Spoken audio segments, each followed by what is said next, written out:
Hello everyone, my name is Kajal. I welcome you on my YouTube channel. In the previous lecture, we discussed about normality, molarity, molality, which are the and many more terms, which are the basic concepts of chemistry. So today I am going to start a new topic of solutions named vapor pressure. So before discussing about vapor pressure, firstly we discuss about evaporation. Because evaporation से तो vapour बनते हैं, तो evaporation को discuss करते हैं पहले. Evaporation क्या होता है? The process of conversion of liquid into vapours at any temperature below its boiling point is called evaporation. मतलब लिक्विड का वेपर्स में कन्वर्ट होना एट एनी टेम्परेचर. टेम्परेचर कोई भी हो सकता है, पर वो बॉइलिंग पॉइंट से कम होना चाहिए. बॉइलिंग मतलब क्या होता है? उबलना. तो वो उबलना नहीं चाहिए, टेम्परेचर उबलने से कम ही होना चाहिए. ठीक है, उसको हम क्या कहते हैं? इवेपोरेशन. जैसे हम छत पे पानी डालते हैं तो वो पानी है, उबलता नहीं है ना. सन रेज आती है तो इजीली वो इवेपोरेट होता रहता है. या समुद्र का पानी है तो समुद्र का पानी है तो वो इवेपोरेट होता रहता है, वो उबलता नहीं है ना. तो उसको हम क्या कहते हैं? इवेपोरेशन. जैसे अब हम वेपर प्रेशर को डिस्कस कर रहे हैं, तो वेपर प्रेशर में क्या होगा? इवेपोरेशन कॉमन होगा. इवेपोरेशन मतलब वेपर्स में कन्वर्ट होना. ठीक है, तो जैसे हमने कोई बीकर लिया, बीकर में हमारे पास क्या है? वाटर मॉलिक्यूल्स है बहुत सारे. बीकर है, बीकर में हमारे पास क्या है? वाटर मॉलिक्यूल्स है. कुछ वाटर मॉलिक्यूल्स सरफेस पे प्रेजेंट है, कुछ वाटर मॉलिक्यूल्स यहाँ पे नीचे सरफेस से नीचे प्रेजेंट है. जो नीचे वाटर मॉलिक्यूल्स प्रेजेंट है वो जो नेट फोर्स एक्सर्ट करेंगे तो वो नेट फोर्स क्या होगी? जीरो. क्योंकि ज्यादा ही फोर्स एक्सपीरियंस करेंगे क्योंकि वो नीचे प्रेजेंट है. तो नीचे प्रेजेंट है तो टोटल फोर्स तो वो एक्सपीरियंस करेंगे, वो जीरो हो जाएगी. क्योंकि हर तरफ से फोर्स लगेगी तो वो अपोजिट होंगे तो कैंसल आउट हो जाएंगे. तो टोटल नेट फोर्स तो इनकी जीरो हो जाएगी. पर जो मॉलिक्यूल सरफेस पे प्रेजेंट है वो सिर्फ डाउनवर्ड फोर्स एक्सपीरियंस कर रहे हैं, ऊपर से इनकी तरफ कोई फोर्स नहीं आ रही है. तो इनकी जो फोर्स है वो कम एक्सपीरियंस कर रहे हैं. और फोर्स कम एक्सपीरियंस करने की वजह से क्या हो सकते हैं? ये इजीली इवेपोरेट कर सकते हैं. पर ये चारों तरफ से एक्सर्ट फोर्स एक्सपीरियंस कर रहे हैं और जो नीचे मॉलिक्यूल्स प्रेजेंट है तो सरफेस मॉलिक्यूल है वो इजीली इवेपोरेट हो सकते हैं. क्यों? क्योंकि उनके अंदर सिर्फ डाउनवर्ड फोर्स एक्सपीरियंस कर रहे हैं वो वाटर मॉलिक्यूल्स के अंदर. सॉरी, बीकर के अंदर वो सॉल्यूशन में सिर्फ डाउनवर्ड फोर्स एक्सपीरियंस कर पा रहे हैं instead of upward force. Upward ऊपर से तो कोई फोर्स आ नहीं रही है, तो उसकी वजह से सरफेस मॉलिक्यूल्स हैं वो इजीली इवेपोरेट हो जाते हैं. उसका रीजन क्या है? Experience lesser force of attraction. उनके अंदर लेसर फोर्स ऑफ अट्रैक्शन है कि वो सिर्फ डाउनवर्ड फोर्स एक्सपीरियंस कर पा रहे हैं इंस्टेड ऑफ अपवर्ड फोर्स. तो सेकंड क्या है इसका? कि वो काइनेटिक एनर्जी है. ई के क्या मतलब होता है? Kinetic energy. जो उनकी काइनेटिक एनर्जी है वो भी क्या होगी? मॉलिक्यूल्स की ज्यादा होगी. क्योंकि वो फोर्स ही एक्सपीरियंस कम कर रहे हैं तो इसलिए वो मूव कर सकते हैं, तो उनकी सरफेस एनर्जी भी क्या होगी? ज्यादा होगी. ठीक है, सरफेस एनर्जी मतलब काइनेटिक एनर्जी भी क्या होगी? ज्यादा होगी. तो काइनेटिक एनर्जी ज्यादा होने की वजह से वो इजीली इवेपोरेट हो जाएंगे ओपन कंटेनर के अंदर. सो वेट ऑफ लिक्विड क्या हो जाएगा? डिक्रीज हो जाएगा और वेपर एस्केप मतलब बाहर निकल जाएंगे. ठीक है, तो ये हमारा केस था वेपर प्रेशर का कि वेपर प्रेशर वेपर बनते कैसे है. ठीक है, अब हम वेपर प्रेशर हम डिस्कस करेंगे. अब close evaporation in close container का मतलब क्या होता है? कि जैसे हम कोई भी कंटेनर बंद ले लेते हैं, उसमें हमने कोई एक टाइप के पार्टिकल्स ले लिए तो वो इवेपोरेट हो जाएंगे. तो उनका जो वेपर प्रेशर बनेगा तो वो प्योर वेपर प्रेशर होगा. क्यों? क्योंकि उसमें सिर्फ एक ही टाइप के पार्टिकल्स हैं और जो वो इवेपोरेट हो रहे हैं तो वो एक टाइप का वेपर प्रेशर क्रिएट करेंगे, तो वो प्योर वेपर प्रेशर होगा. ठीक है, तो वेपर्स कांट एस्केप. इसमें वो जो वेपर्स बनेंगे वो बाहर नहीं निकल पाएंगे. तो इक्विलिब्रियम एग्जिस्ट हो जाएगा वेपर्स और लिक्विड के बीच में. जो ये लिक्विड है यहाँ पे और जो ये वेपर्स बने हैं तो उनके बीच में क्या हो जाएगा? एक इक्विलिब्रियम एग्जिस्ट हो जाएगा. इक्विलिब्रियम का मतलब क्या है? कि जितने मोल्स लिक्विड के वेपर्स में कन्वर्ट होते हैं उसी टाइम पे उतने ही मोल्स वेपर्स के लिक्विड में कन्वर्ट होंगे. जैसे इसके हमने 2 मोल्स ले लिए तो ये 2 मोल्स, अगर इसका 1 मोल वेपर में कन्वर्ट हो रहा है तो वेपर का भी 1 मोल इसमें चला जाएगा लिक्विड में, तो वापस से इसके 2 मोल हो जाएंगे. ठीक है, तो ये इक्विलिब्रियम अटेन हो जाएगा. तो इक्विलिब्रियम अटेन होने के बाद ये इसकी कुछ टर्म है कि P0A क्या होता है? Vapour pressure of pure liquid A. Pure liquid A का या प्योर वेपर प्रेशर कह सकते हैं इसको. ठीक है, the pressure of vapours above liquid surface when liquid and vapors are at equilibrium is equal to vapor pressure। कि जो भी वेपर्स above लिक्विड सरफेस के ऊपर है इक्विलिब्रियम में, और लिक्विड और वेपर्स के बीच में इक्विलिब्रियम है, तो वो इक्वल टू वेपर प्रेशर के इक्वल होगा। ठीक है, अब करते हैं factor affecting vapour pressure. Following factors है जिन पे वेपर प्रेशर डिपेंड करता है। उसमें जो हमारा फर्स्ट फैक्टर है कि does not depend upon the shape and size of container. Shape and size पे नहीं डिपेंड करता कि कंटेनर किस शेप का है किस साइज का। It depends upon the nature of substance. Substance के नेचर पे डिपेंड करती है।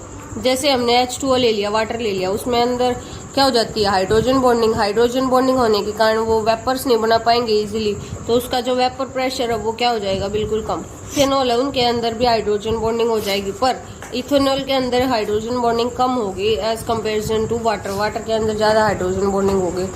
ठीक है, क्योंकि 4H है इसमें, तो इसमें क्या है, सिर्फ एक ही H है, तो क्या हो जाएगा, इसमें हाइड्रोजन बॉन्डिंग होने के कारण H2O है वो ज़्यादा वेपर्स नहीं बना पाएंगे, तो उसका जो वेपर प्रेशर है वो बिल्कुल कम हो जाएगा एज कंपैरिजन टू C2H5OH, क्योंकि इसके मॉलिक्यूल्स थोड़े हैं, hydrogen bonding as comparison to H2O वो कम है, इसलिए इनका वेपर प्रेशर थोड़ा ज़्यादा होगा as comparison to water.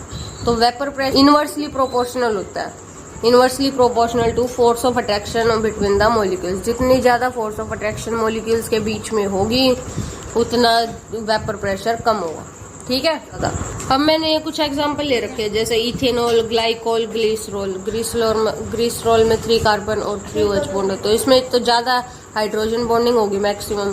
Glycol है, उसमें 2 OH है, तो इसमें क्या होगी, थोड़ी कम होगी। और C2H5OH में सिर्फ क्या है, इसमें थोड़ी और कम लिस्ट हाइड्रोजन बॉन्डिंग होगी। तो हाइड्रोजन बॉन्डिंग जितनी ज़्यादा होगी उतने वेपर प्रेशर कम होगा, इतने वेपर्स कम बनेंगे। तो ग्लिसरॉल है, उसमें ज़्यादा हाइड्रोजन बॉन्डिंग होगी, तो वेपर्स क्या होंगे, बिल्कुल कम बनेंगे। तो वेपर प्रेशर ऑफ ग्लिसरॉल सबसे कम। उसके बाद ग्लाइकोल, उसमें भी हाइड्रोजन बॉन्डिंग है एज कंपेरिजन टू C2H5OH से तो ज़्यादा है, तो उसका वेपर प्रेशर भी कम होगा एज कंपेरिजन टू इथेनॉल। तो ये हमारा वेपर प्रेशर का केस था। अब हमारे पास है सब्सटेंसेस। सब्सटेंसेस 2 टाइप के होते हैं, वोलेटाइल और नॉन वोलेटाइल। वोलेटाइल का मतलब क्या होता है, जिनका vapour pressure not equal to 0 होता है। नॉन वोलेटाइल क्या होता है, वो सॉलिड्स होते हैं जिनका वेपर प्रेशर 0 के इक्वल होता है। ठीक है, वोलेटाइल का मतलब क्या होता है, जो इजीली इवेपोरेट हो जाए, और नॉन वोलेटाइल का मतलब जो इवेपोरेट हो ही ना। तो वेपर प्रेशर 0 का मतलब क्या होगा कि वो इवेपोरेट ही नहीं होंगे, तो उनका कोई प्रेशर ही नहीं होगा, वेपर्स जो बनेंगे, तो वेपर प्रेशर क्या हो जाएगा इसमें, 0। तो नॉन वोलेटाइल जो वेपर्स में इजीली ना कन्वर्ट हो, और वोलेटाइल जो इजीली वेपर्स में कन्वर्ट हो जाए। तो ये कुछ एग्जांपल है जो इजीली वेपर्स में कन्वर्ट हो जाते हैं, जैसे वाटर, अल्कोहल, ये इथेनॉल है, ये क्या है, ये मिथेनॉल है, ये इथेनॉल है, ये बेंजीन है, ये कुछ हाइड्रोकार्बन्स है जो इजीली इवेपोरेट हो जाते हैं। नॉन वोलेटाइल्स में जैसे ले रखा ग्लूकोज, सुक्रोज, ये इजीली सॉलिड फॉर्म में, ये इजीली इवेपोरेट नहीं होते, तो नॉन वोलेटाइल है। थर्ड पॉइंट है हमारा वेपर प्रेशर, वो डिपेंड करता है टेम्परेचर पे। किस पे डिपेंड करता है, टेम्परेचर पे। जितना ज़्यादा टेम्परेचर बढ़ाएंगे उतना ज़्यादा वेपर प्रेशर होगा, कितने ज़्यादा रैंडम मोशन में होंगे और वो इजीली इवेपोरेट हो जाएंगे। टेम्परेचर इंक्रीज करने से वेपर प्रेशर भी इंक्रीज हो जाता है। ठीक है, जो वेपर प्रेशर है वो सिर्फ 2 चीज़ों पर डिपेंड करता है, एक तो वेपर प्रेशर टेम्परेचर पे डिपेंड करता है, और सब्सटेंस, नेचर ऑफ सब्सटेंस, किस टाइप का सब्सटेंस लिया उस पर डिपेंड करता है। वो किस पे डिपेंड नहीं करता, शेप और साइज ऑफ कंटेनर पे डिपेंड नहीं करता। तो वेपर प्रेशर अब हम देखते हैं, हमारा जो नेक्स्ट टॉपिक है vapour pressure of solution. Vapour pressure of solutions कैसे निकालते हैं, जैसे कंटेनिंग 2 वोलेटाइल लिक्विड्स, उसमें हमने 2 वोलेटाइल लिक्विड ले लिए। वोलेटाइल्स का मतलब क्या होता है, जो इजीली इवेपोरेट हो जाते हैं। ठीक है, हमने 2 वोलेटाइल लिक्विड्स ले लिए, सॉल्यूशन बनाया। सॉल्यूशन में एक सोल्यूट होगा, एक सॉल्वेंट होगा। सॉल्वेंट को हमने ए मान लिया, सोल्यूट को हमने बी मान लिया, दोनों वोलेटाइल हैं। तो अगर हमने एक कंटेनर लिया, ये क्लोज्ड कंटेनर है, ठीक है, इसमें अगर हम बी की वजह से वेपर्स बनाएंगे तो pure vapour pressure of B होगा। अगर सॉल्वेंट ए की वजह से जो हम वेपर्स बनाएंगे वो प्योर वेपर प्रेशर ऑफ ए होगा। अगर हम इन दोनों को मिक्स कर देते हैं, सोल्यूट और सॉल्वेंट को, तो मिक्स करने की वजह से जो वेपर प्रेशर बनेगा ए और बी दोनों के कंबाइन इफेक्ट की वजह से बनेगा, तो जो ए का वेपर प्रेशर है और जो बी का वेपर प्रेशर है प्योर, तो वो प्योर नहीं रहेगा। तो pure vapour pressure of A किसके इक्वल होगा? Mole fraction of A, mole fraction of A के इक्वल होगा। और वेपर प्रेशर ऑफ बी किसके इक्वल होगा? Mole fraction of B. कितने नंबर ऑफ मोल्स हमने बी ले रखे, तो pure vapour pressure of B उसके इक्वल होगा। ठीक है, आगे देखते हैं थोड़ा। इसी से हमारी नई टर्म जनरेट होती है, उसको हम रोल्ड लॉ भी कहते हैं। जैसे हमारी जो टर्म है in a solution the partial vapour pressure of each component, जैसे हमने सोल्यूट और सोलवेंट लिया था, तो जैसे हमने दोनों को मिक्स कर दिया था सॉल्यूशंस में, सोल्यूट को भी और सोलवेंट को, तो पार्शियल मतलब सोल्यूट की वजह से कितना वेपर प्रेशर है और सोलवेंट की वजह से कितना वेपर प्रेशर है, उन दोनों के वेपर प्रेशर में जो पार्शियल मतलब एक कंपोनेंट की वजह से कितना है, सोल्यूट की वजह से कितना है और सोलवेंट की वजह से कितना है, वो डायरेक्टली प्रोपोर्शनल होता है मोल फ्रैक्शन ऑफ कंपोनेंट, कि उस कंपोनेंट का मोल फ्रैक्शन कितना है। ठीक है, उस पर डिपेंड करता है या उसके इक्वल होता है। तो ये रोल्ड लॉ क्या होता है, समझ में आ गया कि partial vapour pressure of a component is directly proportional to the mole fraction of that component, mole fraction के इक्वल होता है। ये हमने पीछे बताया था, अभी पीछे बताया था। ठीक है, तो रोल्ड लॉ के अकॉर्डिंग क्या होगा? Vapour pressure of A directly proportional to mole fraction of A. ठीक है, vapour pressure of B is directly proportional to mole fraction of B. ठीक है, मोल फ्रैक्शन क्या है? जीटा। तो टोटल मोल फ्रैक्शन हमेशा किसके इक्वल आती है? 1 के। तो अगर हम ए का निकाल लेंगे, अगर हम डायरेक्टली प्रोपोर्शनलिटी के साइन को हटा के यहाँ पे के लगा देते हैं इक्वल टू का साइन बनाने के लिए, तो P A is equal to K, ये क्या होगा? Zeta A. ठीक है, ये इसके मोल फ्रैक्शन के इक्वल। तो हमें अब इसमें के निकालना है, तो के किसके इक्वल होता है वो हम कैसे निकाल लेंगे? कि हमने कंसिडर किया कि जो ए है कंपोनेंट है, जो हमने सोलवेंट माना था, वो प्योर है, तो उसमें एक्स बी की तो कोई जरूरत है ही नहीं, वो प्योर है तो सारे उसी के वेपर्स बनेंगे ना, तो उसमें बी की तो कोई जरूरत है नहीं मोल फ्रैक्शन ऑफ बी की। तो जितनी भी मोल फ्रैक्शन होगी वो ए की है। ठीक है, तो पी ए मतलब अगर मोल फ्रैक्शन ए की वजह से है तो 1 हो जाएगी यहाँ पे। के किसके आ गया? ये हो गया। तो वेपर प्रेशर जो भी प्योर बना है, pure vapour pressure of due to solvent particles, वो किसके इक्वल आ गया? Is equal to K. तो हम अगर जो हमने ये के की वैल्यू निकाली है पी नॉट ए, अगर हम इसमें वैल्यू पुट कर देंगे तो क्या आ जाएगा? P A is equal to P naught A, ये क्या हो गया? Mole fraction of A. ये हमारा आ गया पी ए मतलब पार्शियल प्रेशर ऑफ ए किसके आ गया? Pure vapour pressure of A into mole fraction of A. तो ये बी का भी एज इट इज है, इसी से निकाल लेंगे। तो जो total vapour pressure of solution होता है अकॉर्डिंग टू डाल्टन, एक बार पीछे दोबारा देखते हैं, थोड़ा एक बार क्विक रिवीजन देखते हैं कि रोल्ड लॉ क्या होता है। रोल्ड लॉ वो लॉ होता है जिसमें हम partial pressure of a each component, solution में partial pressure of each component जब हम निकालते हैं वो किसके इक्वल होता है? Mole fraction of each component, कि उस कंपोनेंट के कितने मोल्स ले रखे हैं हमने सॉल्यूशन में। जैसे सॉल्यूशन मैंने पीछे बताया था कि जो सॉल्यूशन है उसमें ए के कुछ मोल्स हैं और बी के कुछ मोल्स हैं, तो ए के जितने मोल्स होंगे उसका पार्शियल प्रेशर उसके डायरेक्टली प्रोपोर्शनल होगा, और बी के जितने मोल्स होंगे उसका पार्शियल प्रेशर उसके मोल्स के इक्वल होगा। ठीक है, तो पी ए अगर हम निकाल लेंगे, डायरेक्टली प्रोपोर्शनलिटी का साइन हटाएंगे तो किसके इक्वल हो जाएगा? के। ये क्या हो गया? मोल फ्रैक्शन ऑफ ए। अगर हमें अब के निकालना है तो के को फाइंड आउट करने के लिए मैंने क्या माना कि जो प्योर ए मान लिया मैंने, कि जो कंपोनेंट ए था सोलवेंट वो मैंने प्योर मान लिया, उसमें कोई भी इम्प्योरिटी नहीं है, मतलब कोई भी सोल्यूट नहीं डाल रखा। तो सोल्यूट डाल ही नहीं रखा तो मोल फ्रैक्शन ऑफ बी तो 0 हो गई, तो मोल फ्रैक्शन ऑफ ए है वो टोटल प्योर है तो वो 1 होगी। उसके सारी की सारे जितने भी, अब पार्शियल प्रेशर तो होगा नहीं, पार्शियल प्योर प्रेशर ही होगा सारा, उसी की वजह से होगा। पार्शियल का मतलब क्या होता है कि 2 कंपोनेंट ले रखे हैं, एक की वजह से कितना, दूसरे की वजह से कितना, तो इसमें सिर्फ हमने प्योर ए ही ले रखा है तो उसी की वजह से जो भी प्रेशर होगा उसी की वजह से होगा, तो बी की वजह से तो कोई प्रेशर होगा नहीं। तो पी ए किसके इक्वल आ गया? हमने वैल्यू पुट कर दी, मोल फ्रैक्शन ऑफ ए है हमारी 1, तो पी नॉट ए मतलब प्योर वेपर प्रेशर, क्योंकि प्योर ही हो गया बिल्कुल, कंपोनेंट ए ही है, उसी के वेपर से बनेंगे, उसी का वेपर प्रेशर होगा, तो P naught A equal to K. तो जो ये हमने अब के की वैल्यू कैलकुलेट की है, ये हम ऊपर वाली इक्वेशन में पुट कर देंगे। P A is equal to K mole fraction of ए। इसमें अगर हम पुट करेंगे तो ये हमारा आ जाएगा P A is equal to P naught mole fraction of A. B में भी एज इट इज हो जाएगा। अगर हम बी को प्योर मान लेंगे, सिर्फ बी कंपोनेंट को ही लेंगे, ए को हम लेंगे ही नहीं, तो उस सॉल्यूशन में सिर्फ बी ही है, उसके मोल फ्रैक्शन है तो प्योर ही हो गया। तो उसमें मोल फ्रैक्शन भी जरूरत नहीं है कि प्योर है वो कम्प्लीटली, उसमें कोई कंपोनेंट ए नहीं है।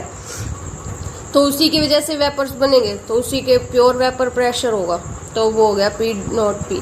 ठीक है, प्रेशर ऑफ सॉल्यूशन निकालते हैं। तो टोटल वेपर प्रेशर हम डाल्टन लॉ से निकालते हैं। डाल्टन लॉ जो हमने 11th में पढ़ा था कि टोटल वेपर प्रेशर किसके इक्वल होता है, दो कंपोनेंट्स के सम के इक्वल होता है। जैसे हमने दो कंपोनेंट्स को पहले हमने नॉन रिएक्टिंग मान लिया। डाल्टन ने क्या किया था कि दो कंपोनेंट्स लिए, उनको नॉन रिएक्टिंग मान लिया। तो जो टोटल वेपर प्रेशर है वो दोनों कंपोनेंट्स के पार्शियल प्रेशर के इक्वल होगा।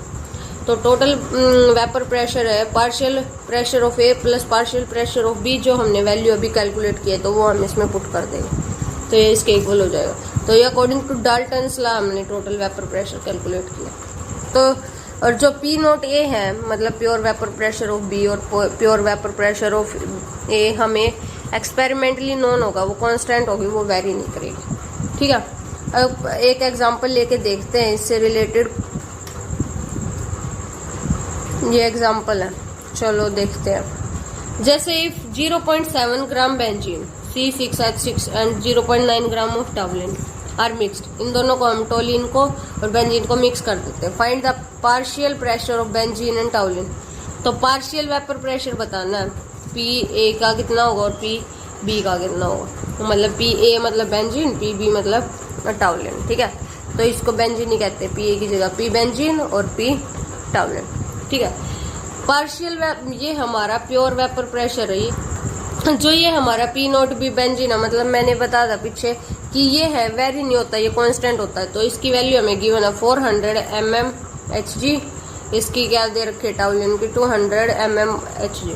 ठीक है, अगर पार्शियल प्रेशर है तो पार्शियल प्रेशर किसके इक्वल होता है, पार्शियल प्रेशर डायरेक्टली प्रोपोर्शनल होता है मोल फ्रैक्शन ऑफ ए। तो पहले हमें इसकी मोल फ्रैक्शन निकालनी पड़ेगी। तो मोल फ्रैक्शन निकालने के लिए हमें क्या लेना पड़ता है, गिवन मास अपॉन में मोलर मास। तो गिवन मास कितना है 0.78 और बेंजीन का मोलर मास कितना होता है 78। तो इसके मोल्स निकल गए 0.01 मोल्स और बी के मतलब टॉल्यूइन के कितने मोल्स हो गए, गिवन मास 0.92 और मोलर मास कितना होता है इसका 92। तो इसके मोल्स निकल गए 0.01 मोल्स। तो नंबर ऑफ मोल्स ऑफ ए निकालने हैं हमें। Find the partial pressure of benzene and toluene. तो दोनों का अलग अलग निकालना है। पहले हम ए का निकालेंगे, बेंजीन का निकालेंगे तो मोल्स ऑफ ए और moles of A plus moles of B. तो मोल्स ऑफ ए हमें पता है, ए मतलब बेंजीन, तो बेंजीन के हमें मोल्स पता है 0.01 और दोनों का ऐड अप करके ये हमें पता है, तो 1/2 आ गया इसका। और टॉल्यूइन का निकाल लेंगे, सेम एज इट इज, वही कंडीशन है, सारा वही है, सब कुछ 0.01 वही। तो इसका भी कितना आ जाएगा, टॉल्यूइन का भी 1/2। तो पहले हम इस क्वेश्चन को दोबारा देखते हैं। पार्शियल वेपर प्रेशर निकालने के लिए हमें क्या करना पड़ता है, पहले उसका नंबर ऑफ मोल्स कैलकुलेट करना पड़ता है। क्या कैलकुलेट करना पड़ता है, number of moles. Number of moles निकालने के बाद अगर हम पार्टिकुलर कंपोनेंट के निकालने हैं, जैसे कंपोनेंट ए के निकालने हैं, तो दोनों का नीचे सम हो जाएगा और ऊपर पार्टिकुलर कंपोनेंट के मोल्स आ जाएंगे। ठीक है, अगला था मोल फ्रैक्शन निकालने। मोल फ्रैक्शन के बाद अब हमें क्या निकालना है, उनका पार्शियल वेपर प्रेशर। तो partial vapour pressure of B हम कैसे निकाल लेंगे, pure vapour pressure of B into mole fraction of B. तो pure vapour pressure of benzene हमें गिवन है कितना है 400 और मोल फ्रैक्शन कितनी है बी की, जो हमने अभी कैलकुलेट किया 1/2, ये कितना आ गया 200। और टॉल्यूइन की निकालने के लिए वो हमें कितना गिवन है, pure vapour pressure of toluene 200 और मोल फ्रैक्शन वही भी, इसकी भी 1/2 है, तो इसका आ गया 100। तो total vapour pressure second case में हमें निकालना है, तो दोनों के मोल फ्रैक्शन के दोनों के वेपर प्रेशर के इक्वल होता है। तो दोनों का वेपर प्रेशर, एक का 200 एक का 100, दोनों का एडअप करके कितना आ जाएगा 300। तो ये हमारा वेपर प्रेशर कैलकुलेट हो गया, टोटल वेपर प्रेशर। एक और एग्जांपल लेके देखते हैं, सेकंड एग्जांपल है ये, थोड़ा ध्यान देना कि इथेनॉल है और मीथेनॉल है, इसके 3 मोल्स प्रेजेंट है। अब हमें मोल्स कैलकुलेट करने की जरूरत नहीं है, इसके मिथेनॉल के 1 मोल्स प्रेजेंट है। तो टोटल वेपर प्रेशर निकालना है हमें। क्या निकालना है? Total vapour pressure. तो उसको निकालने के लिए ये क्या हमें इथेनॉल का हमें दे दिया प्योर वेपर प्रेशर 55 mmHg। ये दूसरा दे दिया मिथेनॉल का, कितना दे दिया? 50 mmHg। तो जो ये हमारा pure vapour pressure of ethanol है वो कितना है? गिवन है 55 mmHg ये प्रेशर होता है। और हमें मिथेनॉल का कितना दे रखा है? Pure vapour pressure 50 mmHg। हमें अब क्या निकालना? मोल फ्रैक्शन निकालनी है इथेनॉल की और मोल फ्रैक्शन ऑफ मिथेनॉल। तो मोल फ्रैक्शन के लिए हमें number of moles of each चाहिए, नीचे दोनों के कंबाइंड मोल्स चाहिए। तो इथेनॉल के जो मोल्स हैं वो 3 है। Mole of A and M दोनों के 3 और 1 है, तो दोनों का एडअप कर दे तो 3/4। मोल्स ऑफ एम निकालने हैं मिथेनॉल के, और नीचे क्या आएंगे? Moles of E plus moles of M. तो ये क्या आ गया? 1/3 + 1 = 1/4। तो हमें पता चल गया मोल फ्रैक्शन ऑफ इथेनॉल कितनी है? 3/4। मोल फ्रैक्शन ऑफ मिथेनॉल कितनी है? 1/4। तो वेपर प्रेशर निकालने के लिए हमें क्या करना पड़ता है? सिर्फ pure vapour pressure into mole fraction. तो प्योर वेपर प्रेशर हमें ई का कितना गिवन है? 55 mmHg। ये 55 हो गया, और इसकी मोल फ्रैक्शन हमारी कितनी है? 3/4। तो ये वैल्यू पुट करके जो हमारी वैल्यू आएगी pure vapour pressure of B कितना आएगा? 165/4। और वेपर प्रेशर ऑफ एम कितना आएगा? 25/2। तो टोटल वेपर प्रेशर हम दोनों की वैल्यूज को ऐड कर देंगे तो टोटल वेपर प्रेशर आ जाएगा। So this is the end of examples. Vapour pressure of solution जिसमें हमने 2 वोलेटाइल्स लिक्विड लिए थे, तो उससे रिलेटेड एक और क्वेश्चन डिस्कस करते हैं कि बेंजीन प्लस टाउलिन। हमारे पास ये गिवन है कि बेंजीन प्लस टाउलिन है, उसका टोटल वेपर प्रेशर कितना दे रखा है? 100 + 60। मोल फ्रैक्शन ऑफ बेंजीन गिवन है हमें। मोल फ्रैक्शन ऑफ बेंजीन क्या है? ये मोल फ्रैक्शन ऑफ बेंजीन, इसको हम ईटा से रिप्रेजेंट करते हैं, जीटा से। So find the vapour pressure of benzene. हमें vapour pressure, pure vapour pressure of benzene निकालना है और टाउलिन निकालना है। तो वो कैसे निकालेंगे? ये इक्वेशन देखो पहले। इस इक्वेशन से हमें क्या क्लियर हो रहा है कि पीटी का मतलब क्या हो गया? Total vapour pressure. Total vapour pressure हमारा ये 100 + 60, ये जीटा से हमें ये क्लियर हो गया कि ये मोल फ्रैक्शन ऑफ बेंजीन है। तो हमें पहले ये पता है कि टोटल वेपर प्रेशर है जिसमें हमें 2 कंपोनेंट्स दिए गए हैं, बेंजीन और टाउलिन। तो टोटल वेपर प्रेशर किसके इक्वल होता है? पहले partial pressure of benzene plus partial pressure of टाउलिन। ये डाल्टन लॉ था कि दोनों का पार्शियल प्रेशर को हम क्या कर देते हैं? ऐड। तो पार्शियल टोटल वेपर प्रेशर किसके इक्वल होगा? हमने कैलकुलेट कर भी लिया था कि जो पार्शियल प्रेशर है वो किसके इक्वल होता है? Pure vapour pressure into mole fraction. Pure vapour pressure into mole fraction. तो बस इसमें बेंजीन ही तो लगाना है कि बेंजीन का pure vapour pressure into mole fraction plus toluene का pure vapour pressure into mole fraction of toluene, दोनों का ऐड करेंगे। ये हमें पता है मोल फ्रैक्शन, टोटल दोनों का मोल फ्रैक्शन किसके इक्वल होता है? जब भी हम 2 सब्सटेंस लेते हैं तो उनका मोल फ्रैक्शन हमेशा 1 के इक्वल होता है। किसके इक्वल होता है? 1 के। तो मोल fraction of benzene plus mole fraction of टाउलिन किसके इक्वल होगा? 1 के। तो मोल फ्रैक्शन ऑफ, अगर हमें टाउलिन की जगह अगर हमें गिवन है कि बेंजीन है तो हम बेंजीन की टर्म में निकालेंगे। तो हमें बेंजीन का निकालना है तो क्या आएगा? सॉरी, टाउलिन का निकालना है तो क्या आएगा? x, ये मोल फ्रैक्शन ऑफ b - 1। तो ये हम एक्स टी की जगह, मोल फ्रैक्शन ऑफ टी की जगह ये वैल्यू पुट कर सकते हैं जो हमने अभी कैलकुलेट किया, पुट कर दिए। अब हम इसको तो एज इट इज रखेंगे। जो ये P vapour pressure of pure vapour pressure of टाउलिन है उसको अंदर मल्टीप्लाई कर देते हैं दोनों से। 1 से किया तो ये आ गया, और इससे किया तो मोल फ्रैक्शन ऑफ बी से किया तो ये आ गया। अब ये देखो पी नोट टी इसमें अलग से निकाल लेते हैं क्योंकि इसमें भी मोल फ्रैक्शन ऑफ बी है, इसमें भी मोल फ्रैक्शन ऑफ बी है। तो इन दोनों टर्म्स को हम इकट्ठा लिख लेते हैं और इनमें से कॉमन क्या निकाल लेते हैं? मोल फ्रैक्शन ऑफ बी को हम कॉमन निकाल लेते हैं। ठीक है, तो इसमें क्या बच गया? पी नोट बी, और इसमें क्या बच गया? पी नोट टी, और एक्स ये मतलब मोल फ्रैक्शन ऑफ बी बाहर आ गया, प्लस ये हमने बाहर निकाल लिया पहले पी नोट टी मतलब pure vapour pressure of toluene. तो इस इक्वेशन से हमें, अगर हमें कंपेयर करें हमारी पुरानी इक्वेशन जो हमें गिवन है उससे कंपेयर करें तो टोटल वेपर प्रेशर दोनों इक्वल है। 100 की जगह क्या गिवन है यहाँ पे, pure vapour pressure of toluene. तो हमारा pure vapour pressure of toluene तो पता चल गया हमें कि ये 100 है। बाकी देखो mole fraction of B, mole fraction of B, बस इसमें 60 है और इसमें क्या है, pure vapour pressure of benzene minus pure vapour pressure of toluene. तो दोनों का डिफरेंस कितना है, 60। ये हमारा इन दोनों इक्वेशन से हमें पता चल गया। फ्रॉम द अबव इक्वेशन हमें क्या पता चला कि प्योर वेपर प्रेशर ऑफ टाउलिन है वो तो 100 mmHg है, क्योंकि प्रेशर की टर्म में mmHg लगाते हैं। ठीक है, ये तो हमें इस इक्वेशन से पता चल गया। अब इन दोनों का डिफरेंस कितना है, 60। इन दोनों का डिफरेंस कितना है, 60। अगर हम इसमें अगर टाउलिन की प्योर वेपर प्रेशर ऑफ टाउलिन की वैल्यू पुट कर देंगे तो हमें बेंजीन के प्योर वेपर प्रेशर मिल जाएगा। वो कितना आ जाएगा, 160। ठीक है, तो ये एक न्यूमेरिकल और हमने सोल्व किया है। अब हमारा जो नेक्स्ट टॉपिक आता है कि हमारा प्योर वेपर प्रेशर या मतलब वेपर प्रेशर ऑफ सॉल्यूशन कैसे कैलकुलेट करते हैं जब हमने नॉन वोलेटाइल सोल्यूट ले रखा है। नॉन वोलेटाइल सोल्यूट का मतलब क्या है कि वो सोल्यूट जो नहीं हो सकता, इजीली वेपर फॉर्म में कन्वर्ट नहीं हो सकता। ठीक है, उसको हम नॉन वोलेटाइल सोल्यूट कहते हैं। हमारा पिछला केस क्या था कि हमने वोलेटाइल ही तो सोल्यूट ले रखा था और वोलेटाइल ही सॉल्वेंट ले रखा था, मतलब जो इजीली वेपराइज हो जाते हैं। तो हमने अब क्या लिया है, नॉन वोलेटाइल सोल्यूट जो इजीली वेपराइज नहीं होंगे। इसको समझने के लिए देखो हमने एक कंटेनर ले रखा है, उसमें हमारे सिर्फ ए टाइप के मॉलिक्यूल्स हैं।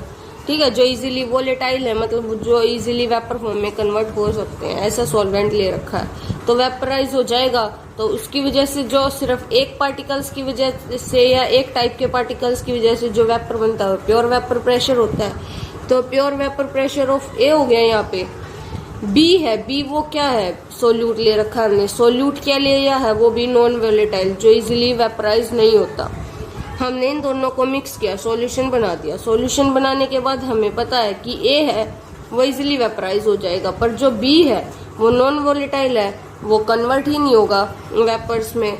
तो जो कुछ लेयर है अपर सरफेस की, layer of surface, upper surface की जो लेयर है या सरफेस लेयर है, वो कुछ मॉलिक्यूल्स बी ने भी ऑक्यूपाई की है। तो जो नीचे वाले मॉलिक्यूल्स है ए, जो कि कन्वर्ट होना चाहते हैं, वो भी अब कन्वर्ट नहीं हो पाएंगे। क्यों? क्योंकि बीच में कौन सी लेयर्स आ गई, बी लेयर्स जो सोल्यूट की है, और वो क्या नहीं हो सकती, वेपराइज नहीं हो सकती, क्योंकि ये नॉन वोलेटाइल सोल्यूट ले रखा हमने। ठीक है, तो जो प्योर वेपर प्रेशर है उससे जो हमारा वेपर प्रेशर ऑफ ए है वो क्या हो गया, कम हो गया। प्योर वेपर प्रेशर मतलब जो कंटेनर था, कंटेनर में सिर्फ ए टाइप के मॉलिक्यूल्स है, उनसे जो वेपर प्रेशर बना वो P0A था, वो प्योर वेपर प्रेशर था, वो हमारा बहुत ज्यादा है as comparison to vapour pressure of A बना। Partial vapour pressure of A बना, वो हमारा कम है as comparison to pure vapour pressure of A. ये हमें दिख भी रहा है क्योंकि बीच में कौन से मॉलिक्यूल्स आ गए, बी। इससे हमें क्या पता चलता है कि on addition of non volatile solute, अगर हमने नॉन वोलेटाइल सोल्यूट को ऐड किया तो वेपर प्रेशर क्या हो जाएगा, लोवर्ड हो जाएगा। किसका, कंपोनेंट्स जो हमारा वोलेटाइल है जिसका, उसका वेपर प्रेशर कम हो जाएगा, बिकॉज सम सरफेस लेयर है वो ऑक्यूपाई किसने कर ली, बी जो मॉलिक्यूल है उसने ऑक्यूपाई कर ली जो नॉन वोलेटाइल था। ठीक है, इसका ये रीजन है। ये हमने नॉन वोलेटाइल सोल्यूट लिया तो हम उसको कैसे एक्सप्लेन करते हैं।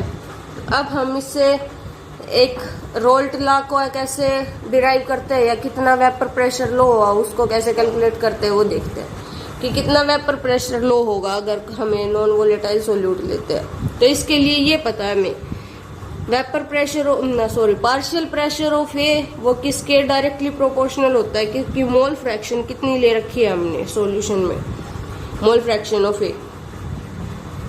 ये हमें पता है, डायरेक्टली प्रोपोर्शनलिटी का साइन हटाने के लिए हमने के लगा दिया, इक्वल टू का साइन बनाने के लिए के होगा। आगे P A is equal to K की वैल्यू हमने पीछे कैलकुलेट की थी, वो क्या आ गई, pure vapour pressure of A के इक्वल।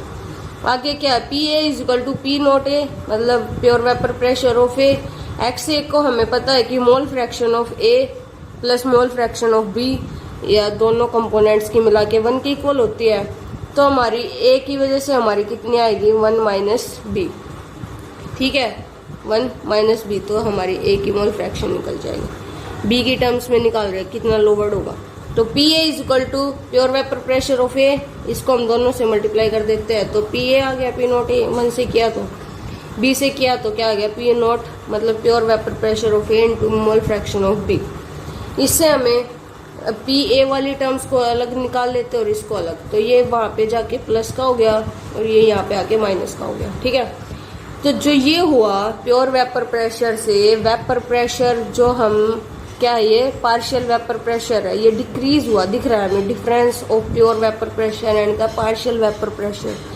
तो इसी को हम क्या कहते हैं, लोवरिंग ऑफ वेपर प्रेशर। क्या कहते हैं इसको, लोवरिंग ऑफ वेपर प्रेशर।